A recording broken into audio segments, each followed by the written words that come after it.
Yeah, so I said it. Donald Trump should be indicted, and I only meant every single syllable of it.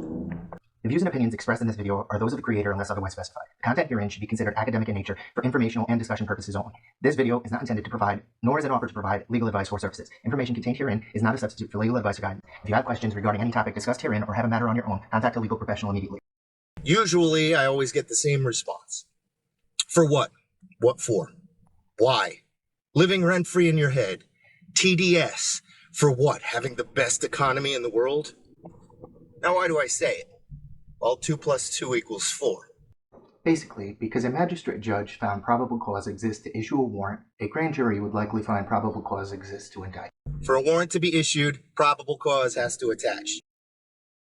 The Fourth Amendment reads in part, the right of the people to be secure in their persons, houses, papers, and effects against unreasonable searches and seizures shall not be violated, and no warrant shall issue but upon probable cause. But under the American legal system, warrants are not the only area where the phrase probable cause shows up.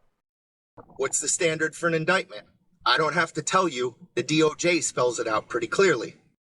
In sum, if the grand jury finds probable cause exists against the person suspected of having committed a crime, then it will return a written statement of the charge called an indictment. In August, a warrant was issued under 18 U.S.C. 793, 1519, and 2071. What does 18 U.S.C. 793 say? There are 3 charges listed in the August warrant, but only one is substantive. 18 United States Code 793 comes from the Espionage Act and has to do with gathering, transmitting, or losing national defense information. We know based upon the warrant and the affidavit that the DOJ and FBI were specifically looking at subsection E of this section, and I will put the text of these statutes in the description below. Basically, subsection E applies to those with unauthorized access to national defense documents that could be used to injure the United States when they either transmit them or relay them to someone else or fail to give them back to the United States. But why the procedural charges? We know, based upon the filings of the DOJ, that a subpoena had been issued beforehand. This is not merely based upon the affidavits related to the warrant or the productions of the Department of Justice. The 11th Circuit Court of Appeals back in September summarized the backstory for the warrant. In a unanimous decision issued by a 3-judge panel, 2 of whom were appointed by President Trump himself, they acknowledged the government 1. Sought and obtained a subpoena from a grand jury to obtain items marked classified, and that 2. A representative from the former president certified that a search was conducted based upon that warrant and all responsive items were turned over.